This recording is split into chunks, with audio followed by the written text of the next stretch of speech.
Good evening. Well, yeah, thank you. I love the participation already. This is fantastic. Welcome, friends, family, neighbors, church community, and work associates. My name is Maureen Halderson. I'm Wade's first cousin. And he will tell you that I'm his favorite cousin, but it really depends on who's in the room, okay? And I'm here with my handsome husband, Brad, who's sitting at this table, and also my son, Eric, and his fiancée, Caitlin.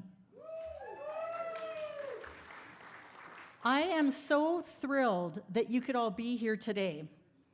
This evening is about celebrating an amazing human being, Wade Screpnek, on his 50th birthday.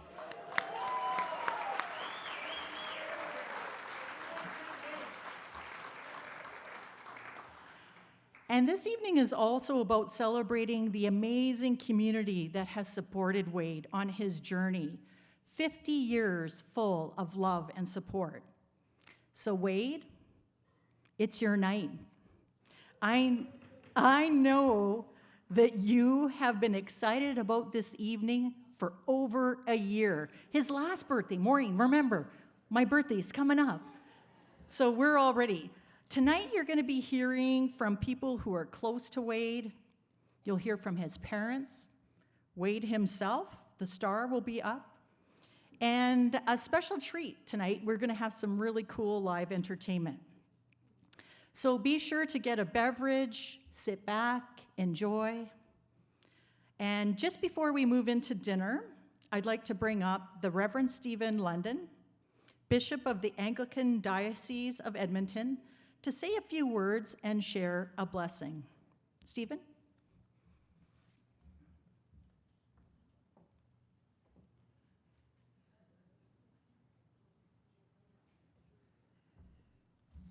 Hello all, thank you so much. And Wade, I'm so touched I get to say a few words about you. So I know many of you will know Wade through many different places in his life, because I know he's attached to many different communities, and that's one of the beautiful things about Wade. I know him through his church family at St. Thomas Anglican Church. And when I came, Wade was my crucifer. So in the church world, what that means is when we would start a service, he would take the cross, it's at the end of a pole, and he would carry it and start and end our liturgies. And he would do this every Sunday, and every Sunday he would remind me of our relationship. He would say, Stephen, you're the preacher, and I'm the crucifer. So that way I knew my place. Wade builds community in an amazing way. Wade loves people, and it is just so beautiful how he would reach into several different groups, and they would all know Wade and celebrate him. When we couldn't do church during COVID, we just did it online, he would be in one of the little frame boxes on Zoom, and he would hold up his cross and remind us again of what we were doing. I was so grateful of that. And then when I changed roles into a new role and I had a special service for that, Wade carried the cross. And so I was grateful for that. Wade and I were tickled to find out that we're the exact same age.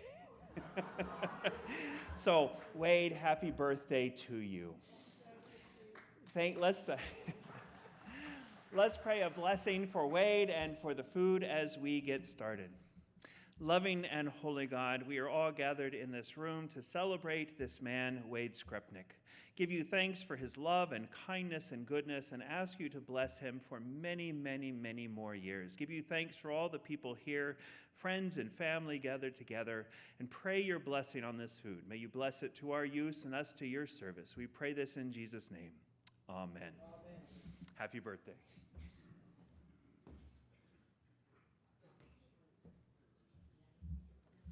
Thank you, Reverend Stephen London. Very special. All right, well, now it's time for dinner. So the way we're gonna do dinner today is I've got the magic table numbers. If you look on your table, you will have a number there in front of you. So when I call your table, please feel free to go up. both sides of the buffet table are available, so, so we have that. So what we're gonna do is we're gonna start with table number 1, Wade. Woo! You get to go first. Followed by table number 6 and table number 4.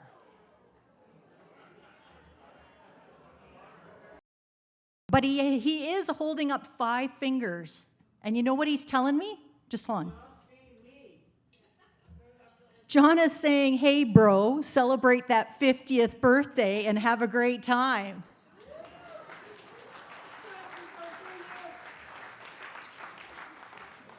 So you may see John Cena move throughout the room. He mainly will be beside you, Wade, so look forward to that. All right. So now I'd like to bring up George Hamill. George is a longtime neighbor of Betty and George, a dear family friend, along with his delightful wife, Gail. And Wade calls him second dad. So, George, come on up.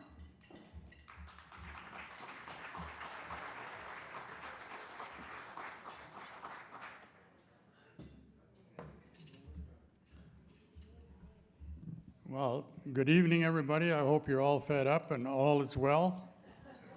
I originally was solicited to tell a few tales about my little friend, Screpy, as he likes me to call him. And I had a 3-ring binder, a 3-incher. And I thought that might be a little long, so I thought I'd just tune it down to about 5 pages. So I have a few really good stories to tell about Wade's early life. So it starts something like this. George, Gail, Terry, and Grant moved into Graham Road in Sherwood Park in 1975. In 1978, the Screpneks moved in across the street from us. Our daughter, Terry, was 9, Grant was 6, Wade was 5. Hard to imagine you being 5, buddy. Anyway, we became exceptionally good friends immediately, and it didn't take long. Wade became part of our extended family. Now, he has always referred to us as his second mom and dad, and actually we're quite proud to wear those titles. So he knows that he can always call us if he is in need, and we are happy to help. And I'm going to get into a couple of those situations just down the road, okay? Now, Wade was always very, especially comfortable in our home. So he knew where the soda crackers were. So he would come right in, and before he'd even say hello, he'd go right to the pantry and get himself a handful of crackers. And now and then Gail would have to open a can of peaches. That was another one of his favorite things that just kind of went along with the crackers.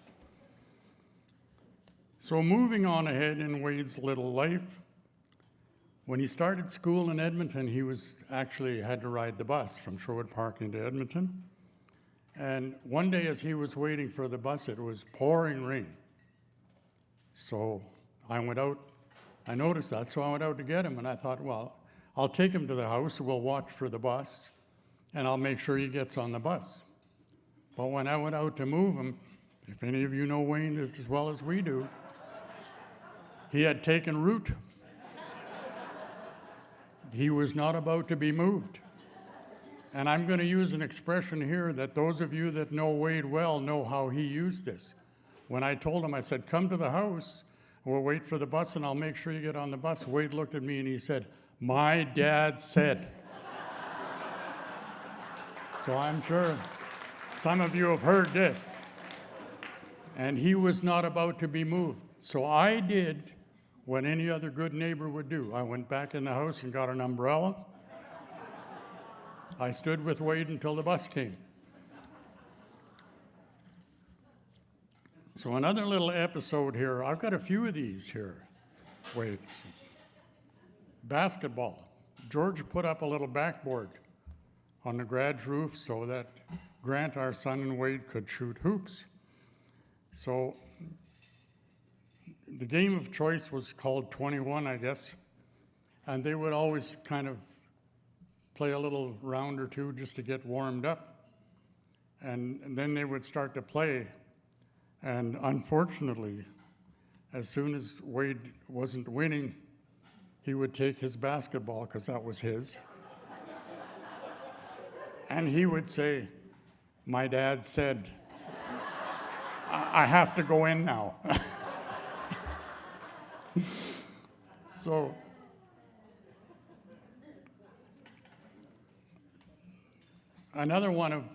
this is one of my favorite stories about Wade.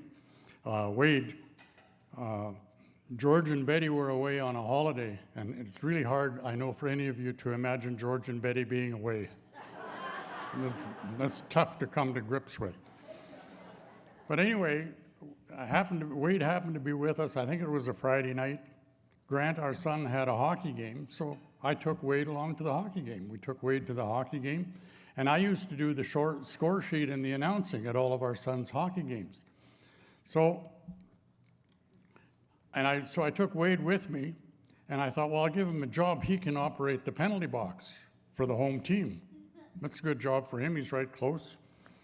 So one of the fellows on Grant's team was a fellow by the name of Rick Toshak, and Rick Toshak was assessed a penalty, and Rick Toshak spent a few minutes in the penalty box pretty regularly.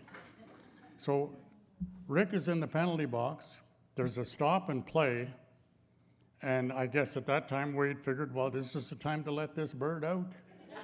So opened the penalty box door, Rick skates out, and there's an uproar from the opposing team. Right now, everybody's yelling and screaming. And Bob Gillies, who some of you might also know was referee-in-chief in Sherwood Park, but Bob Gillies was refereeing the game that night. And he comes skating over to the bench, and he says, "Who let that guy out of the penalty box?" And Wade looked at him and said, "I did, and I'm sorry." And I was so proud of him, because I thought, I'm not sure that I would have admitted that myself. I'm not sure that I would have admitted that, but he did. So I can honestly say that I was really proud of him. Now, story number 3 or 4, or wherever we are here. But George had a friend, Graham, who owned his own business in Whitehorse, and Graham used to come to Edmonton once in a while on business/pleasure trips, and he always stayed with George and Betty. So on one particular occasion, Graham chewed tobacco, and Graham would cut off a slice of tobacco and chew it. So Wade wanted to try this. So George told him he thought this probably wasn't that great an idea, but Wade persisted, so Graham cut him a slice of chew tobacco. So apparently Wade was not feeling very well. So George and Graham were heading into the city on a little business trip, and so George came over and said, "Would you mind?" He said, we were going to take Wade along, but he said he's not doing too good. So he said, "Would you mind going over and keeping an eye on him?" So they were gone about a half hour. I went over to find my little buddy, and there he was, flat out on the couch in the family room with a great big bowl beside the, and he had upchucked a little into this bowl, and his nose was about ½ inch away from the comeuppance. So I had to gently take him and lift him up, make him comfortable on the couch until George and Graham returned. I checked in on him about every 20 minutes because I had to make sure he was still alive and well. So I just said here, I said, I don't think he has touched nicotine since then. I don't believe that he's had anything to do with smoking, chew tobacco, cigars, or anything else. Okay? So another time when George and Betty were away on a vacation, did I mention that it's hard to imagine George and Betty being on vacation? Anyway, one night the phone rang, and I answered the phone, and this voice on the end said, "Hamill." That's what he used to call me. "Hamill," he said. "My phone's not working. Can you come and have a look?" And at this time, Wade had already moved away from home, and he was in a group home. So I went over and discovered that being the cleanliness fellow that he is, he had got the vacuum cleaner, the telephone hookup cord into the rotary brush on the vacuum cleaner. So, and here I have to mention, so for all of you and some of you that know Wade really well, you know that Wade and money are hard to separate. Very hard to separate. So anyway, I said, well, get in the car. We go down to Radio Shack. I guess it's called The Source now. And we pick out a cord. And we get in line at the checkup counter. And all of a sudden, I notice this little guy's kind of behind me a little bit here. So the clerk ran up the bill. And I looked at him and I said, you got to pay for this. So any of you that know Wade, he looked at me and he said, no, you. And I said, no. I said, here's the way it works. If you don't pay for the cord, you ain't got a phone. So he managed to pay for that. So years later, and somebody else will probably address this, but Wayne graduated from Grant McEwen and was the first in his class as a teacher's aide, and he'd been working at Brentwood School. Our daughter was with Wade in the Sherwood Park Mall Safeway, and this young fella kept staring at Wade to the point of where our daughter got a little upset. She was about to say something, and all of a sudden this young fella came over and he said, "Hi, Mr. Screpnek." He said, "I was in your class." So there you go. You remember that? So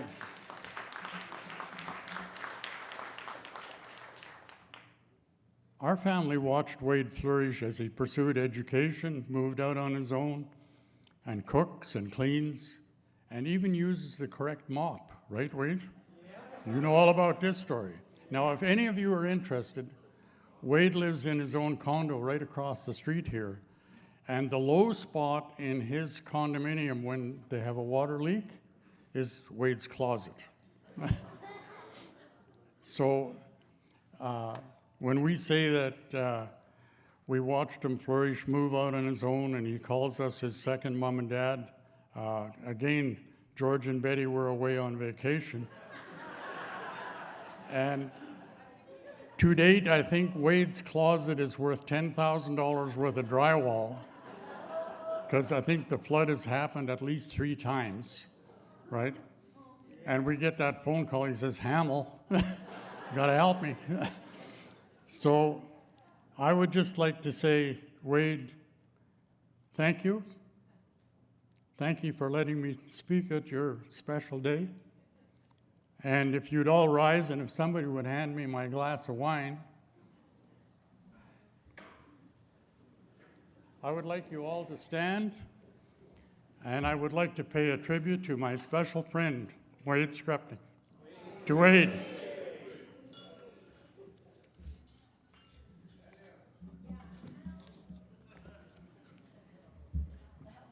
Hamill is done.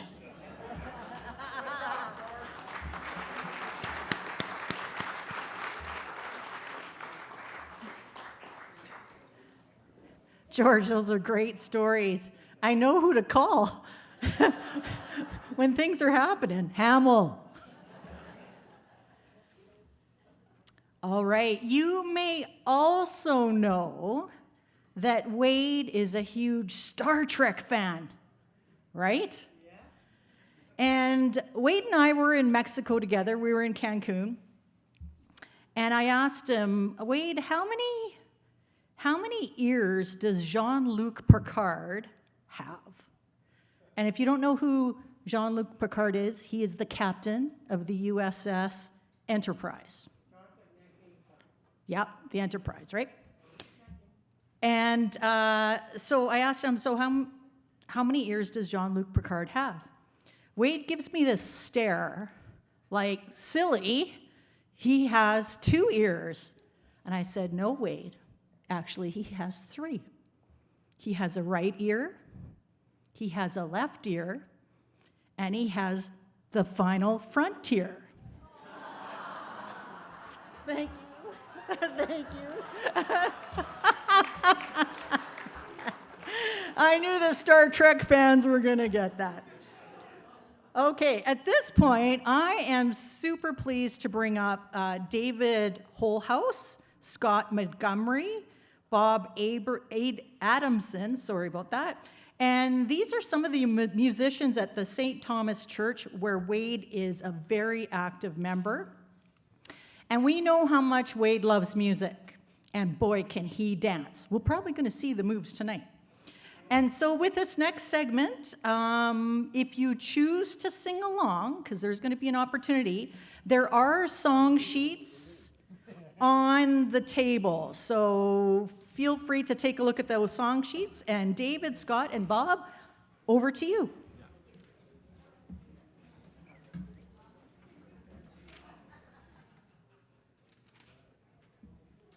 Thank you, Maureen.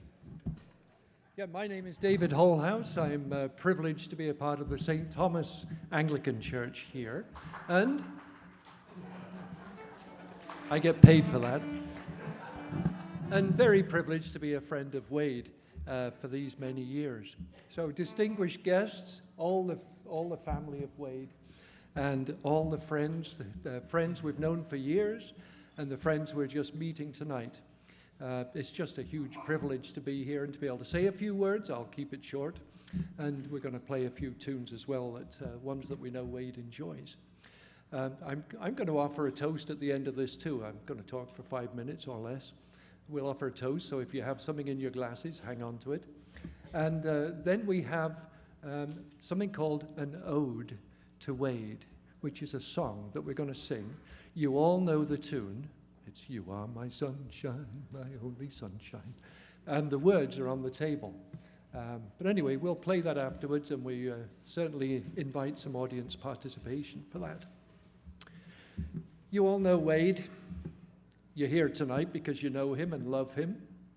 Some of you have known him from the very, very beginning, when he was first gifted to this world, when he took his first steps on beating the odds, defying the naysayers, forming a fiercely determined personality, and developing that impish grin that became a key to open, unlock, and enlarge our hearts.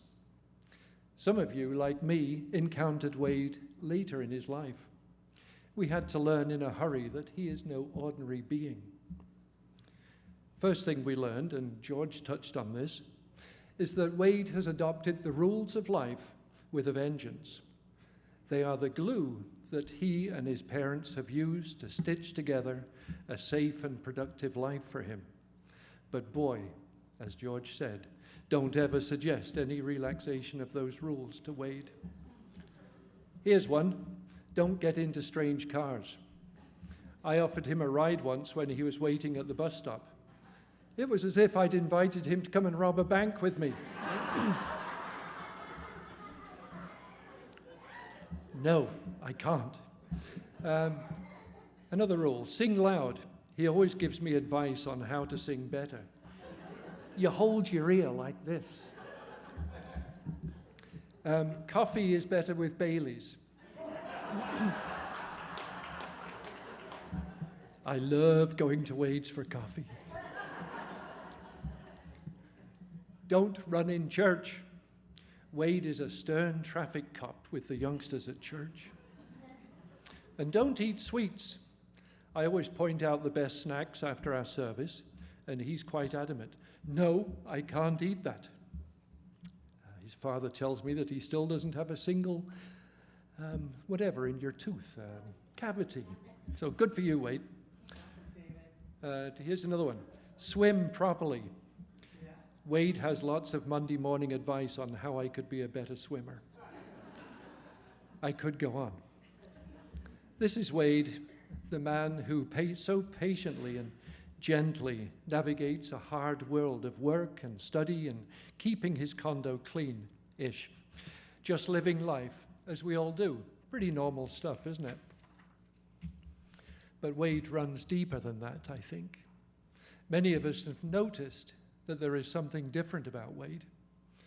I don't know about you, but I believe in angels. kind spirits that come into this world and hide in plain sight. This is the other Wade. I sometimes think he's not of this world. His coming, his journey, his impact on our world, in my eyes at least, speaks of a sojourner from another place entirely. Hear me out on this. I feel Wade lives in an enviable place where there are no petty complaints about the weather, no gripes and grumbles about this person or that, no regret over a lost opportunity or a missed bargain, no jealousy, no greed or prideful ambition, no politics. When I grow up, I want to be like Wade. And it goes even deeper. This being called Wade brings enormous gifts to my life, and I'm sure to many others. He actually gives me the gift of breaking the rules. When we ride the motorcycle together up the highway, he yells and whoops like a banshee, and I'm obliged to follow suit against every particle of my staid upbringing. We always go to, Ricky's restaurant in Fort Saskatchewan. And we always ask for eggs and bacon. And the bacon is never quite done enough. The bacon has to be crispy. So send it back. There's the gift of feeling deeply. I'm used to keeping my feelings under control. But Wade will come with tears in his eyes and ask for a prayer for a departed grandparent. Or he'll be all smiles and excitement over an impending trip to Mexico. Can I do it, Wade? He goes like, hoo-hoo, yeah. I can't quite do it, but yeah. You do me good, Wade. And he gives me the gift of feeling deeply. No, I already talked about that. The gift of saying what he means, something I can be slow at. He'll tell you straight out if he thinks you're making fun of him. When he got his first bike, he kept falling off it. And eventually he just said, F it, and pushed it into the ditch. He's straightforward guy. And Wade has renewed my faith in the power of prayer. He's a constant on our Zoom morning prayer sessions, holding up the cross, holding up his watch. It's time to go. He's never shy about asking for a hug or a prayer. That is a gift to me, who sometimes wonders if my prayers are being heard. And Wade knows the answer to that question. So Wade, you're a man who has achieved great success and earned tremendous love in this world. And you are a beloved reminder that we can and should have faith in God's promise of another, more glorious world right here, right now. I can only say thank you, sir, and happy birthday. And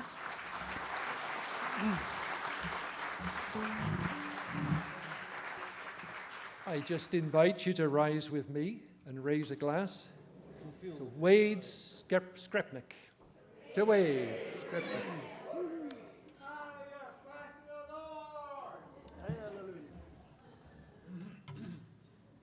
All right.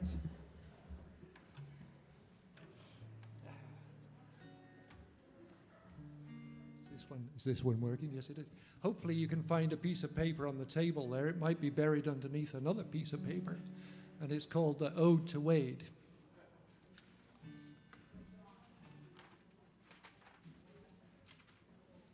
And this is Wade's favorite song. And the next song we play will be Wade's favorite song. And the one after that will be Wade's favorite song. What about the last one? He comes to church on Sundays and he points to me and he says, "Hey, troublemaker." I said, "Yeah." He says, "You're going to play my favorite song this morning?"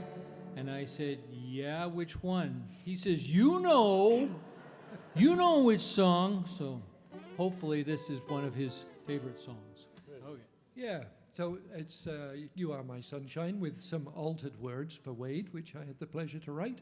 And you'll catch on as we go. You want to read the words first? Well, they're on the table. They've got them on the table. They're on the table. I'm figuring most people here can read. It's you are our sunshine, our only sunshine. You make us smile when skies are grey. You'll never know, Wade, how much we love you. Don't ever take our sunshine away. 1, 2, 1, 2, 2, 3. 3.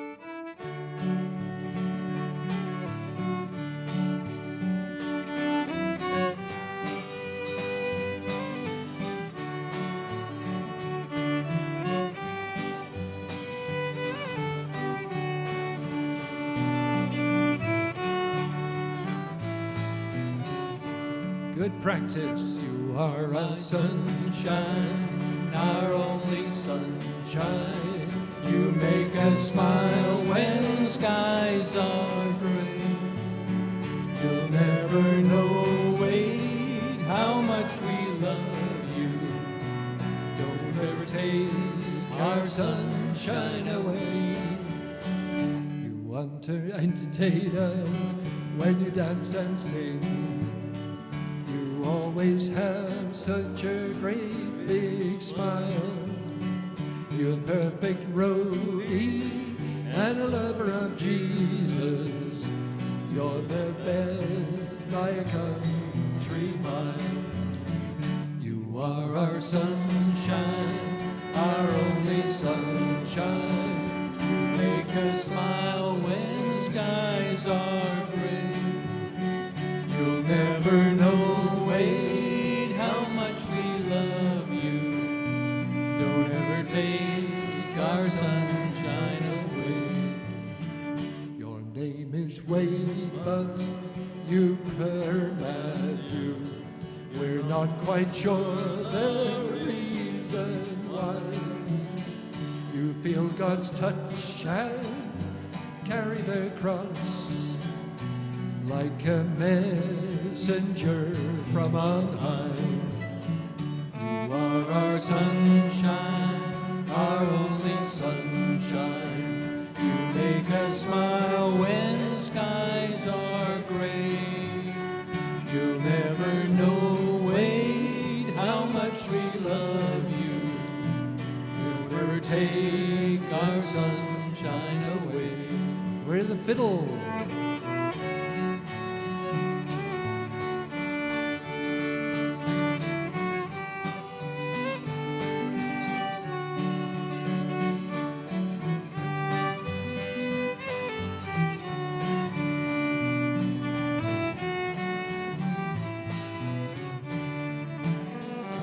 Dress real nifty, and now you're 50.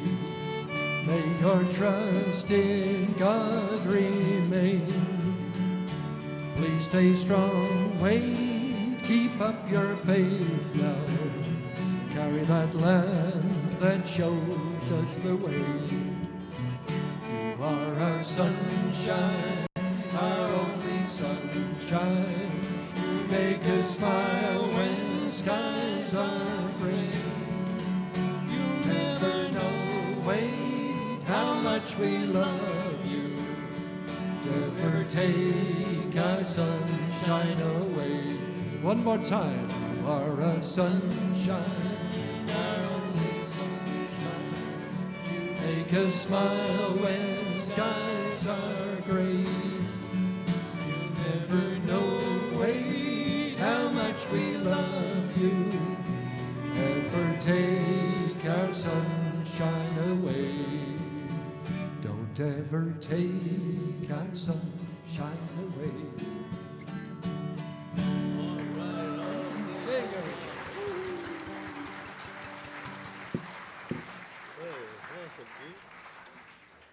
go. Thank you for joining in. That was awesome. Yeah, that was great. Great, maybe great to take hear them the on the road, feedback. Yeah, I would take Go them on on the tour. road. Yeah, it's interesting because Wade is known as my roadie. And he's never quite sure what that name means. He, at least once a month, he'll come up to me and say, Scott, what's that word roadie? Well, we gave him a sweater that's got embroidered on it, Wade Screpnek roadie. And so he pulls it out every once in a while and he looks at it and he'll wear it to church very proudly and so on, but he's still not quite sure what a roadie is. But he does every Sunday takes my guitar when we're finished, he takes David's guitar, takes them back, puts them in the cases and so on, and then he comes up and gives us a great big hug because that's his job. He's our roadie. And he's a good one. And a good one.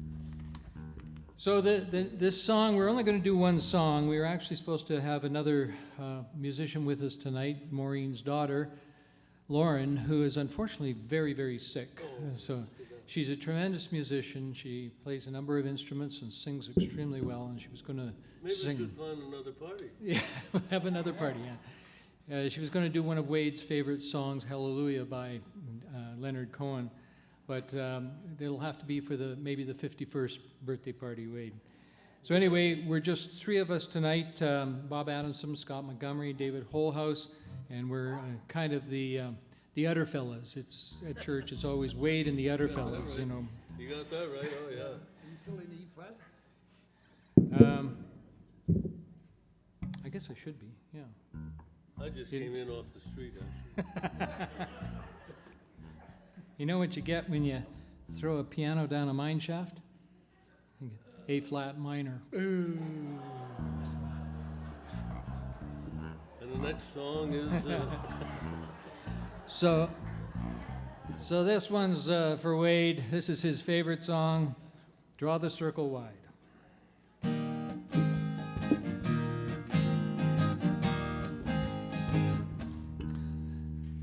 Draw the circle wide, draw it wider still. Let this be our song, no one stands alone, standing side by side. Draw the circle wide. Okay, I'm gonna stop right there, because Wade, I think you should come up here. And Yeah. Show us how it's done. I think Sherry should come up and help him. There's some hand motions that go to this song, Oh, yeah. There's a workout. and the two of them can show the crowd what is involved. And the words to this are on your table, so if you wanted to sing along, you make sure that you look at the words on the right. table, okay? So we're going to do the chorus one more time, okay? Here we go.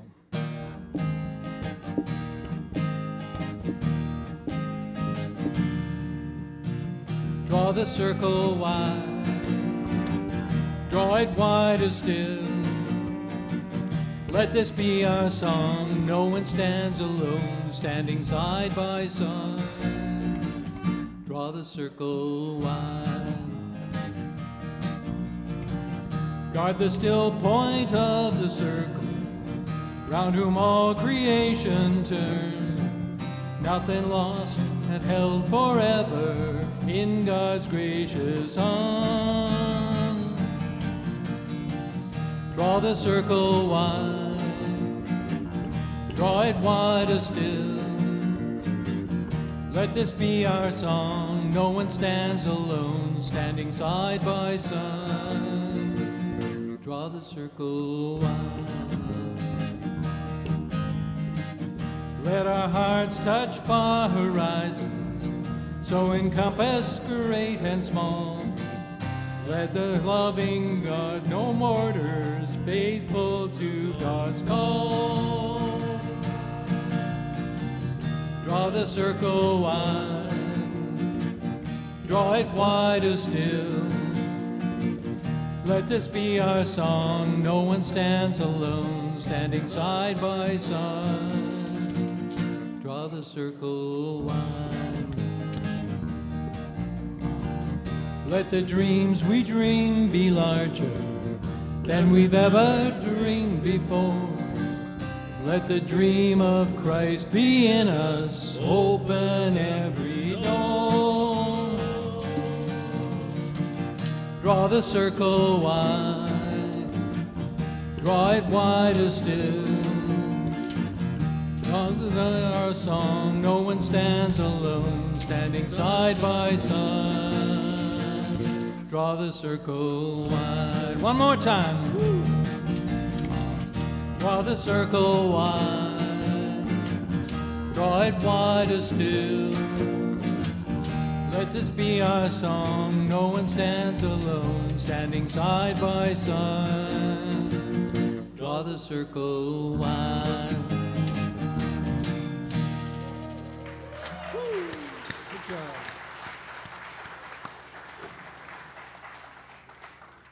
So we'll be back after whatever's next on the program.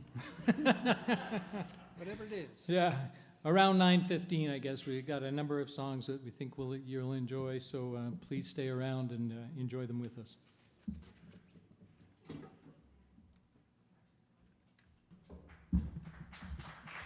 Okay, round of applause for David, Scott, and Bob. That was fantastic. And you're right, David. Wade is an angel on earth. He really is.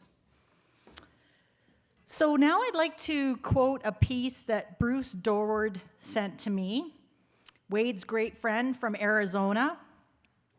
So Bruce writes, "A toast to ships.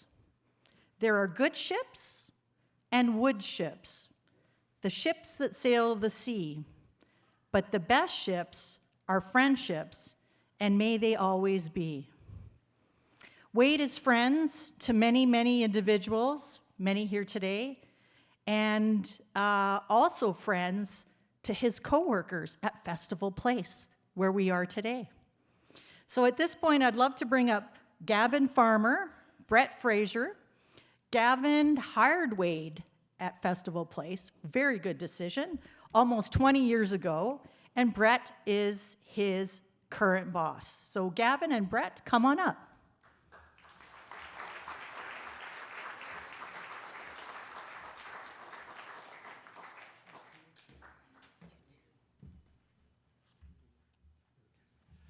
So it's a real honor to be invited to your party and visit with all your friends. You know, I met Wade 30 years ago, and George brought him to High Rise Appliances Kitchen, and he was very quiet, very reserved, didn't have much to say. But he was a nice fellow, but you know, you didn't really get to know him. When we finally got around to hiring Wade 18 years ago, he had completely changed. He was out there. He talked to everyone. He was very engaged with people. And he was a real joy to have around. And very quickly, he achieved such a comfort level that, you know, he was able to sort of enjoy the company of his colleagues and workmates. And he brought the karaoke machine to share his joy of music. And he would play it on Saturday mornings and sing. And it was wonderful. It went throughout the entire building.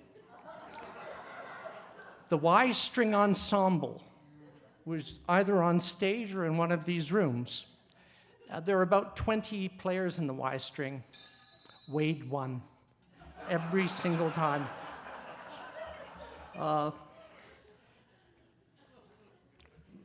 There was, okay, that's why. So Wade came to staff meetings every Wednesday where he shared his complaints about kids in the lobby messing up the arrangements that he'd made, how beautiful he had the place.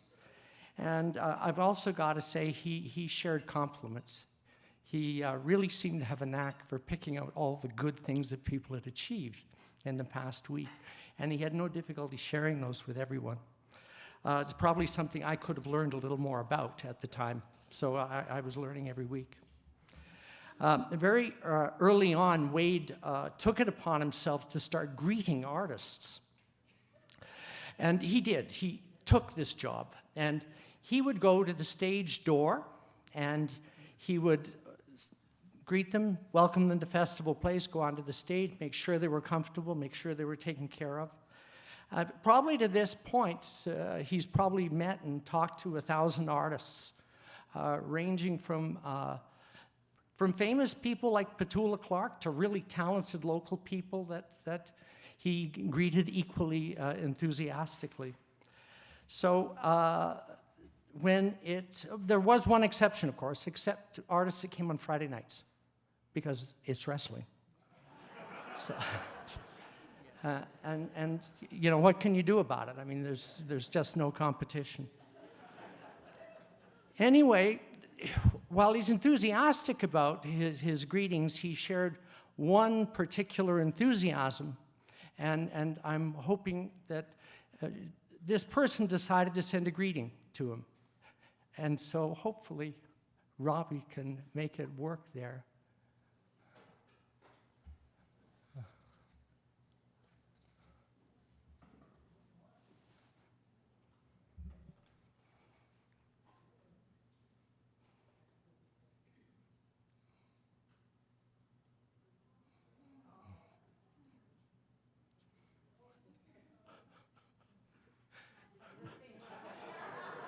Oh, there's the next party. We're not going to share that one.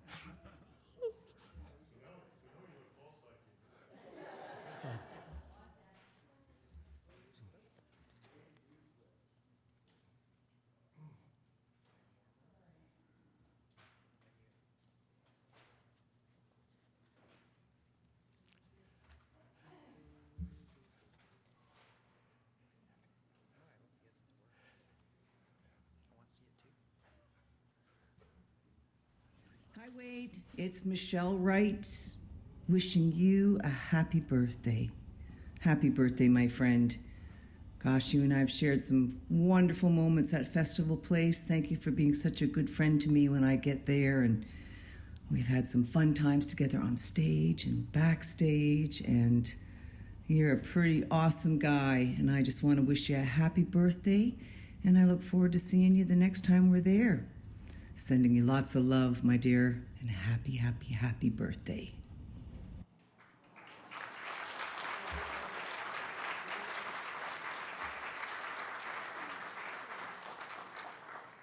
So what you have to understand here is that Wade created a really wonderful atmosphere. Artists go on the road, they tour, and it's an exhausting kind of lifestyle. And Wade played a really important part in creating an environment that was warm, welcoming, and I think Michelle Wright was probably the artist that he had the greatest fondness for, but there are many, many, many others that felt the same warmth and affection to him. So a toast to you, Wade. Happy birthday.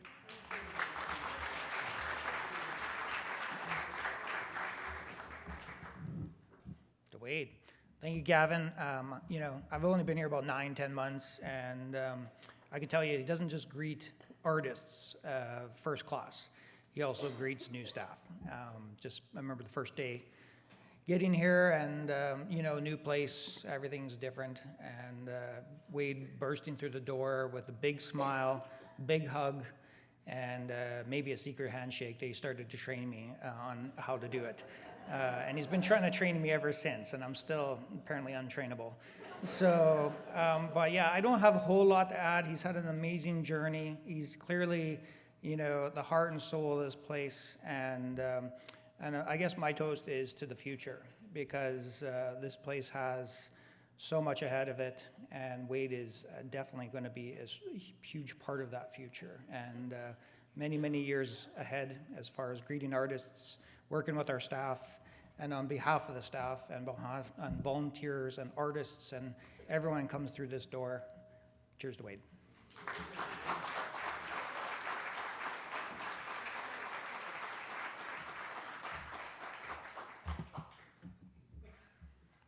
All right. And I firmly believe and know that you're not going to find a more dedicated employee than Wade Screpnek, most definitely. Well, before I ask Betty and George to come up, I'd like to say a few words about Wade's parents, Betty and George Screpnek, always on vacation. And I hate to say it, but a lot of times they're with us, so it's all right, it's all right.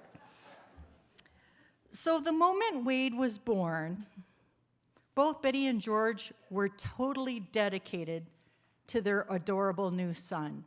And he was the cutest baby ever. He really was. The effort, the discipline, the caring and love that they have shown towards raising Wade is such a great example to all of us as to how to love deeply and unconditionally. Betty and George, we have watched you. We have stood alongside you as you raised Wade to be the fine man he is today. Yes, it does take a community, and it has, but it all started with you. Wade's love of sports, his manners, the way he dresses so snazzily, his work ethic, his sense of humor, his loyalty, this comes from you. You are a role model to all of us. Thank you for putting today together, and I'd like you to all stand and toast the parents of Wade Screpnek, Betty and George. To Betty and George.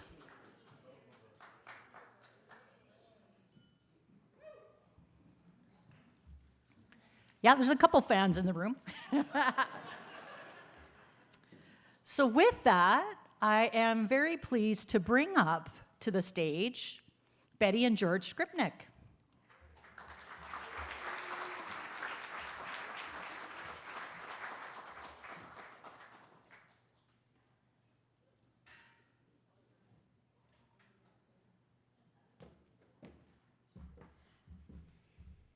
Well, I'm going to go first tonight because Betty's a better speaker than me. I want to thank you all for coming here and celebrating Wade's 50th birthday. He's a great young man, and we've had a lot of good talks together and a lot of laughs together, and he's doing very well. And I'm going to let Mother do all the talking. After 52 years of marriage, you let her talk.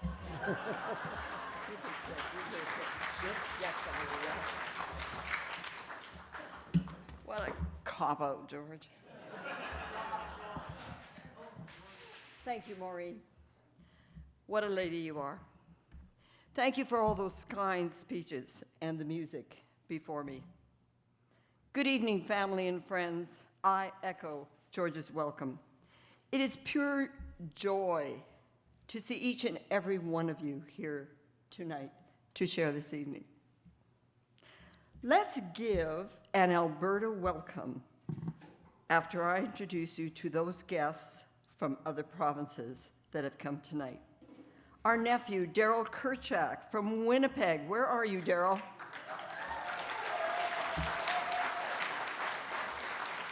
I don't know, Daryl, the crowd couldn't wait.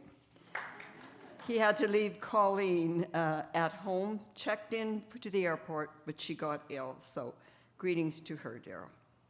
Our dear friends and Wade's buddy Bruce and Carol Dorwood, where are you? Oh, there they are. They're from Elbow, Saskatchewan, with the beautiful Diefenbaker River running right beside them. We met this wonderful couple in Mesa. God, those speeches were so emotional. I'm going to try to hold it together. We met this wonderful couple in Mesa, Arizona when we had a home there. Wade and Bruce became great buddies. I smile because you saw Bruce stand up. He's a man's man with his husky voice. But I watched Wade wrap him around his little finger. Bruce, do you think I could have a second beer? Sure, just help yourself to the fridge. Bruce was one of the reasons Wade continued growing a mustache, fundraising through Movember for men's cancer. Welcome. My longtime friend Jan and her daughter Tracy Stanfield from Winnipeg as well. Jan and I spent many hours introducing Special Olympics to Sherwood Park, working with the athletes, working with bringing in better education. She often accused me of volunteering her too much. I mean, Jan, really? Welcome. Tracy and Wade were school chums, and next month, Tracy, too, celebrates 50 years. So welcome to all the guests that travel on Alberta highways and streets in Edmonton and Sherwood Park and Camrose and so on and so forth, and Redwater. But I have a special aunt that is here tonight. She's 96 years old, and she's here tonight. Auntie Nettie is like my second mother. Where are you, Auntie Nettie? There she is.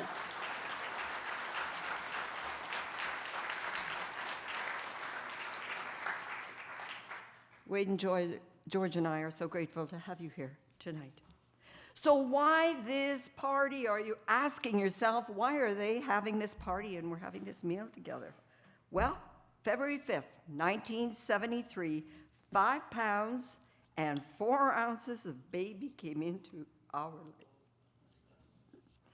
We were told, and Wade is very familiar with this, we were told our son had Down syndrome. However, that was not the terminology they used 50 years ago, so I had visions. Doctors told us that the life expectancy was about 10 years, and we were given some options. Our choice? To take our beautiful baby Wade home and make a plan. George and I discussed how we would invite guests to celebrate with Wade tonight. It takes a village, as Maureen said, to raise a child, but I believe it takes a village to support an individual that has intellectual challenges all of their life. It is essential from family, from friends, the professionals in the education system, the medical system, Robin Hood, agencies like Edmonton Down Syndrome Society, Robin Hood Association, and of course, spiritual support. The parents are also in need of support. This is how each of you were chosen, because in some way during these 50 years, you had an influence on Wade and supported George and me. We could have easily filled another room. I'm asking for your indulgence now. I love the microphone. And let me take you on a little visit down memory lane. I said to Maureen earlier today, this is going to be a bit lengthy because I've got a captured audience here. And I want to share a bit of what it was like for us raising Wade and how lucky we are nowadays for this demographic. In 1978, the University of Alberta asked Holly Dawn, the news anchor, to do a documentary on challenges in special education for individuals with learning challenges. Wade was the focus of this production. He was 5. Then in 1990, CBC asked Holly to do another documentary with a similar focus, specifically on a young girl here in Sherwood Park whose family wanted their daughter to be totally integrated into every way in our school next door, in her school.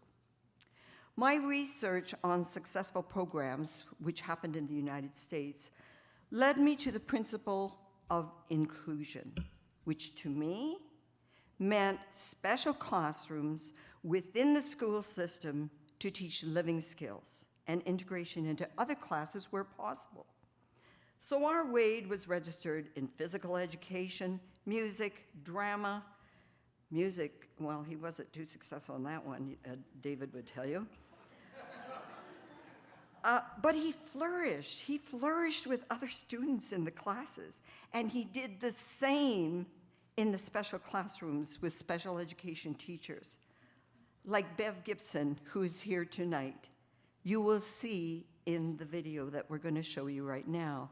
Now, my nephew Paul, who is fresh out of hospital, has put together and spliced the video from 1978 with Holly Doan, and then the video in 1990.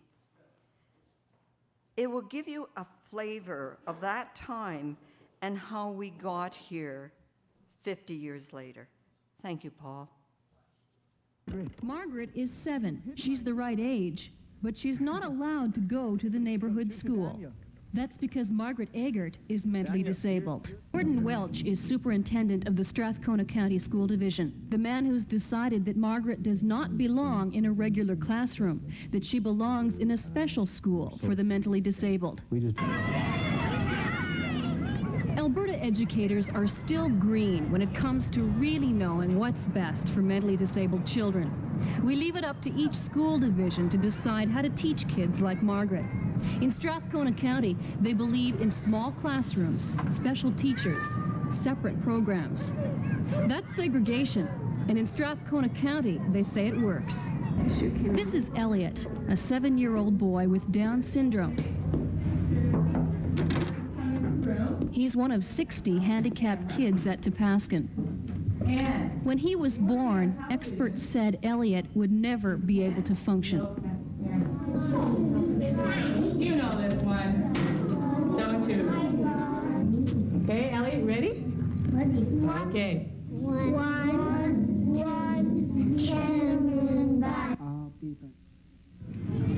Clearly, trying to prepare a mentally disabled child to face the world is an extraordinarily difficult thing for parents. And when it comes to education, which is better? A regular classroom with all the support of friends and neighbors, or a separate classroom with lots of extra care and attention? Either way, who should decide? Parents or the school division? At high school, the disabled children split off into special classrooms for those subjects. Go. We can go. They want to see it, right? Okay.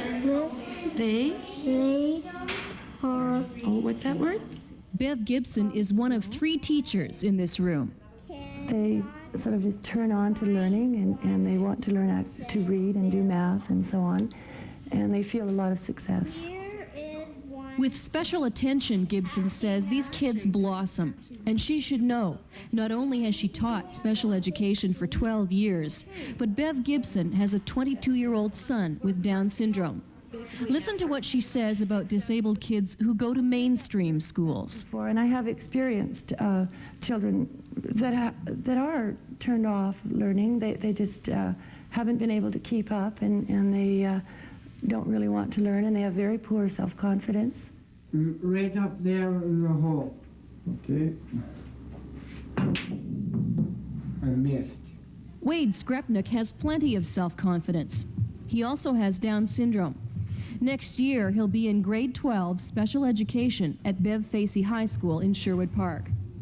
When Wade was little, his mother told the school board she would not be satisfied until there were special classes for mentally handicapped kids. Special classes at regular schools. I just felt that Wade needed other things. He needed to be with other kids. He needed to be in phys ed. I wanted him to use the swimming pool in the community, and I wanted him to go into regular swim classes if he could. And did you have to fight for all those things? Oh, yeah. Yeah, we sure did. Back then, Betty Screpnek's ideas were so new, so radical, that the University of Alberta made a film about Wade. Happy birthday to you. Happy birthday, dear Wade. Happy birthday to you. Harder. We'll bring it closer. All of them. There. Pretty good. Oh boy, a lot. Wait, look. What want? Wrong, say want? What want? Wade did extremely well in special education. He learned to read. He learned independence. He learned how to belong. His parents say it's because he discovered success in those segregated classes. Here's what Wade's mother said in 1977 about her son's future. From the way he's progressing now, in the future, I can't see why he couldn't be living by himself under perhaps minimal supervision, but be able to have a job and earn money and have some sort of self-pride, because I think he's going to want it. And this summer, Wade landed his first job. Working for a mall. In the mall? Yeah. What were you doing? Lots of floors and tables and chairs and sweep and clean the carpets away. Cleaning up the place. Yeah. Now, you got paid to do that. Yes. What did you do with the money? Into a bank. Wade is puffed with pride, but his mother suspects pride would have been replaced by failure and frustration if Wade's schooling had been totally integrated. I don't think it would work. And I'm coming from gut level. I'm coming from having raised Wade and having seen the children come out of special ed classes and the opportunity they've had. Green.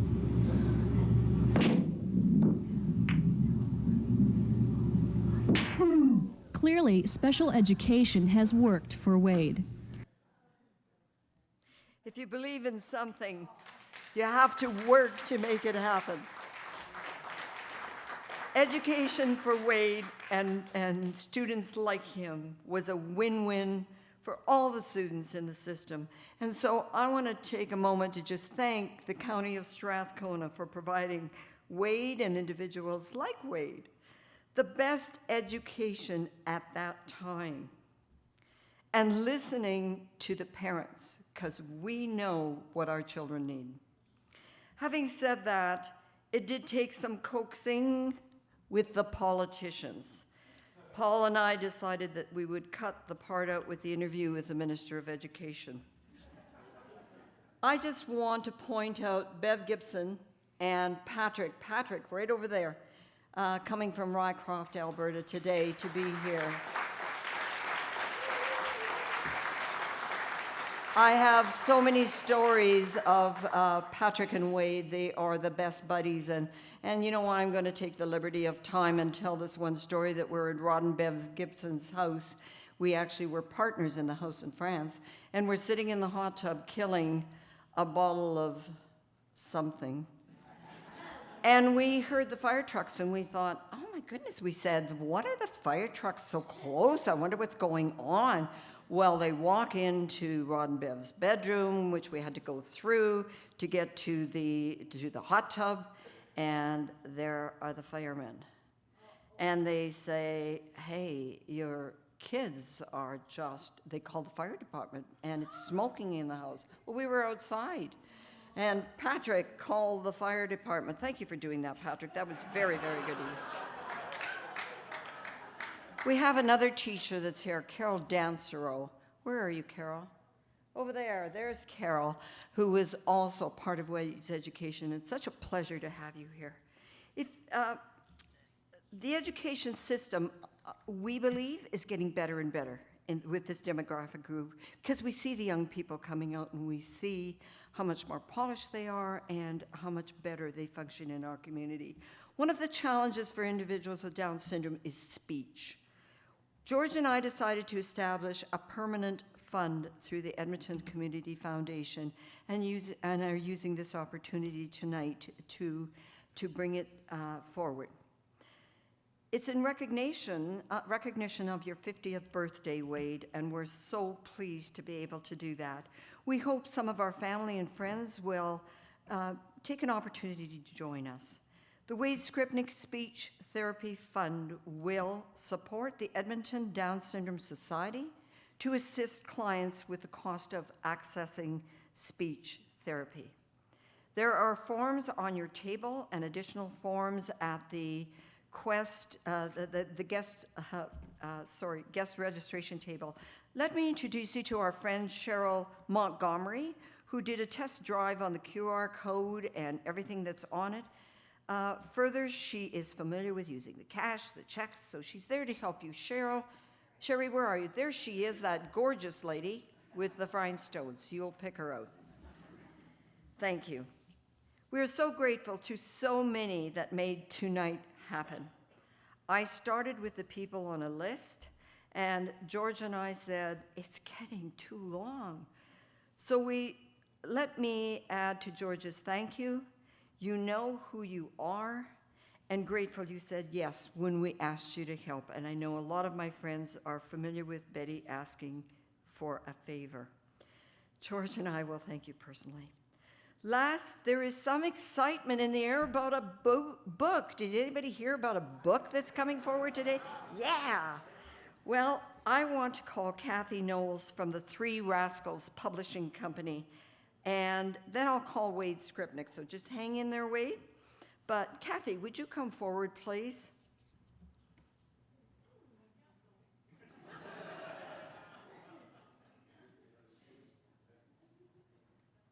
You little rascal, you have to move a little faster because I got more to say.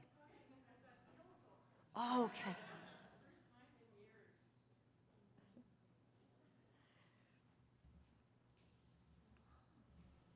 So Kathy, I'm going to ask you, what is, and these are busy ladies, what is one of the many projects that has kept you busy in the last 2 years?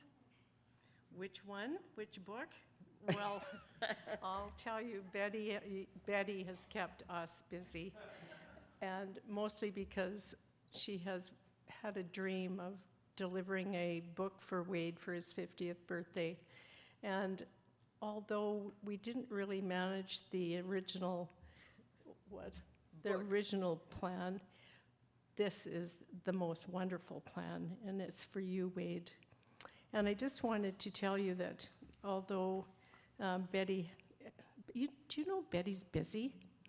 She's, not only does she travel a lot, she takes on 1,000 things at a time.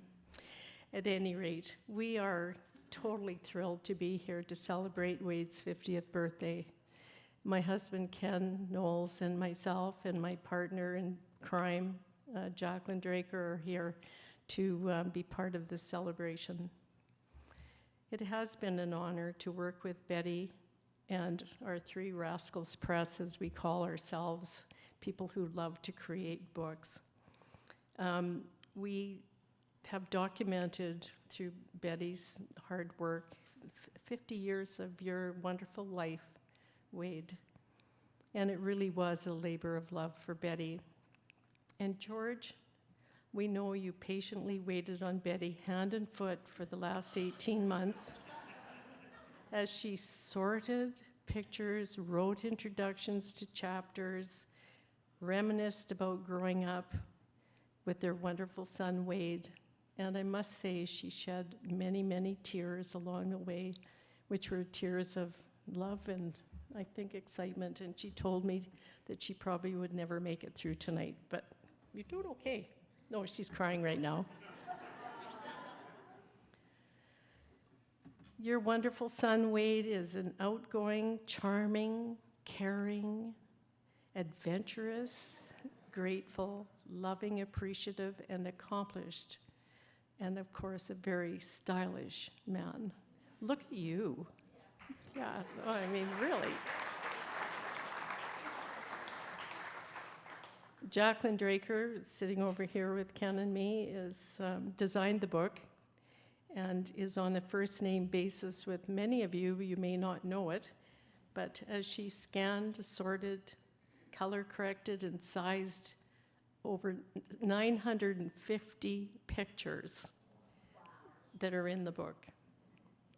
Many of the photos and the comments are from you, and so if we address you by name, you'll know why. We're actually kind of sick of looking at you all. This book is a testament to a full, exciting, wonderful 50 years of a life for a very well-loved man, Wade Screpnek. Enjoy the evening and be sure to dance with Wade. Right? Happy birthday, Wade. All the best.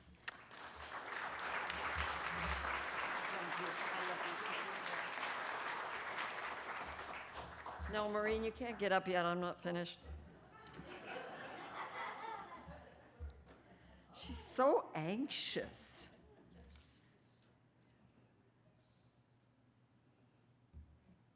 Thank you, Kathy. Thank you, Kathy, and thank you, Jacqueline. She is, both of them, and then there was a Nancy, were just so amazing, and I just feel like you're part of my family. You know where my house is, and you're constantly dropping stuff off. And the other day, she dropped off all the stuff that I had given her. Now she dropped it off back in my house. Wade, for years, you have asked me to write a book about your life. It was your mission, and as you all know, Wade doesn't give up.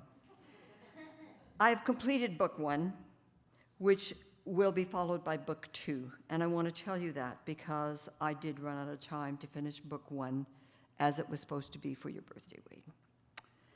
This is part of your birthday gift that I hope you enjoy as much as I did making it happen. Now, your father may not agree with that statement. And I'm afraid that I did not bring one of them up here. And so I want you to meet, before we call you up, Wade, I want you to meet my friend. And one of the ones that said yes. Yes, please, thank you. She's just whipping around there, Linda Robertson, and she's going to get the book that we want to present to you tonight, Wade. Now, I want to tell you that we printed 40 books, and they're here tonight.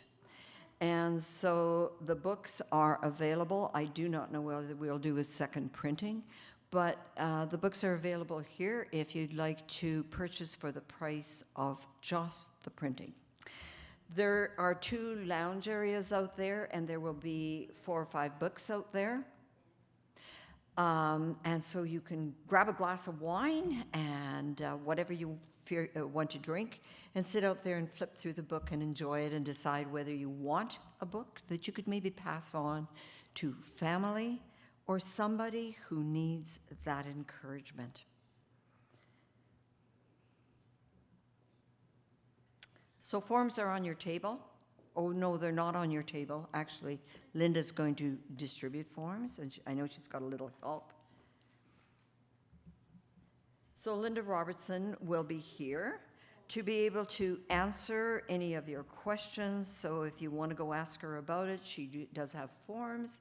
If you wish to just pay for the printing and take one home. This is the book for you, Wade. If you'd like to come up here, Daddy and I would, as the author, present it to you. Yeah, it's my turn, George.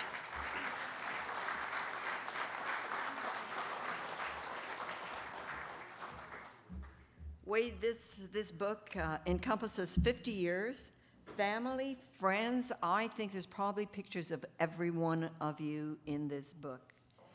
And so we're presenting this to you tonight. It is part of your birthday present, and if we're lucky, WestJet gets us to Cancun in a week, then those are your presents, and Daddy and I wish you the happiest of birthdays. Enjoy this book. I can tell you he's going to wear out the pages. I just want to mention to you that as you signed the guest book, I hope you saw the pictures, the Viking pictures. That's all of Wade's artwork.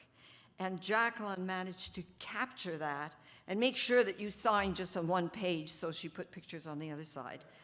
And in this book, this back cover, I think Wade did this when he was about, how old do you think you were, Wade? About 15 maybe? It was a lot of work. And so you're going to see a lot of pictures within the book. Oh, Maureen, isn't that interesting? I opened it up to your wedding picture. Congratulations.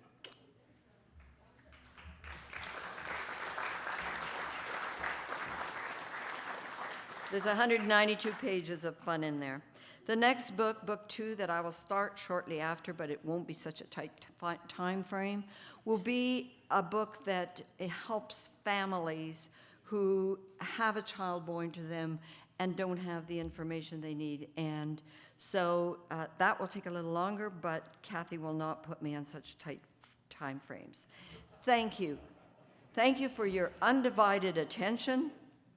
May the grace of God be with you all.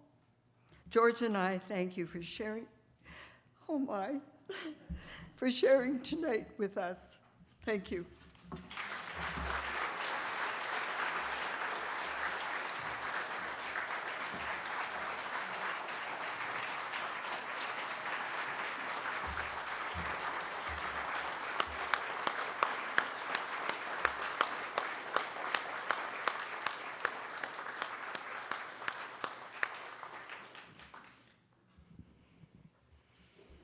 Wow, if that wasn't inspirational, thank you. And that wasn't too long. It was perfect. It was perfect. Yes, you may. So at this point, before tonight, I reached out to a few friends and family members, Bruce, Lori, Lisa, Bev, and Fran. Thank you for sharing with me your thoughts about Wade. And it's been said several times tonight, but it's worth repeating some of the things that I heard these friends and family members say. This is how they described Wade. He's a gentleman. Fran said Wade and her had gone to a movie together. It was movie night. And before she sat down in the theater seat, Wade stopped her and said, "Franny, one moment." And he put her seat chair down so that she could sit comfortably. Who does that? Wade, you are a gem, a gentleman. He's smart, sharp dressed. He's a joy, light in our life, a rock star, fiercely loyal, independent, and sometimes stubborn was how everyone had described you. So Wade, you are the rock star of the evening, and now it is your turn to come to the podium. So please welcome our own Wade Screpnek to the stage.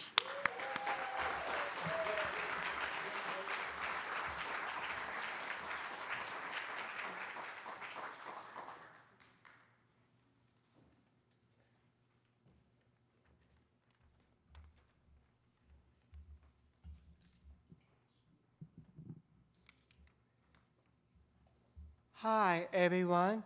I am Wade Screpnek, son of Betty and George Screpnek. They raised me to be the person I am today. I love you so much. You are care and support me in all went to do. I want to thank for a special evening to celebrate each of you. Thank you all for coming small, travel many miles. I want to thank the staff, my friends. First place, and Monica for the wonderful food.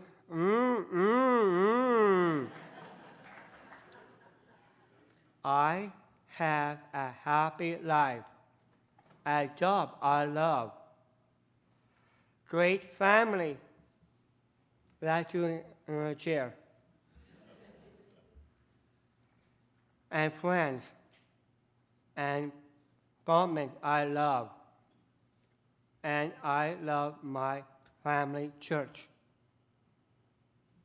Now I want to thank my friends, Joey Moss, for helping people like me rest and peace. Now let's play the bar is open!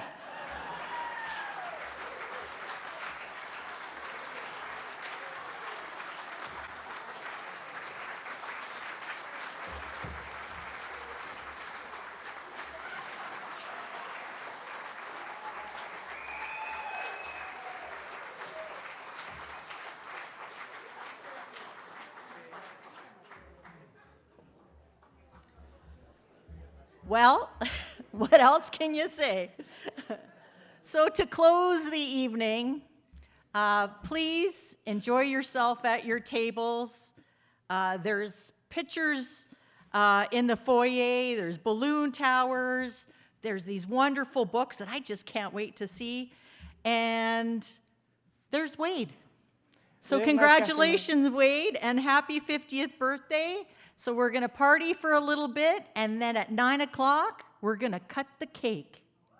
All right? Let's go party. Thanks, everyone.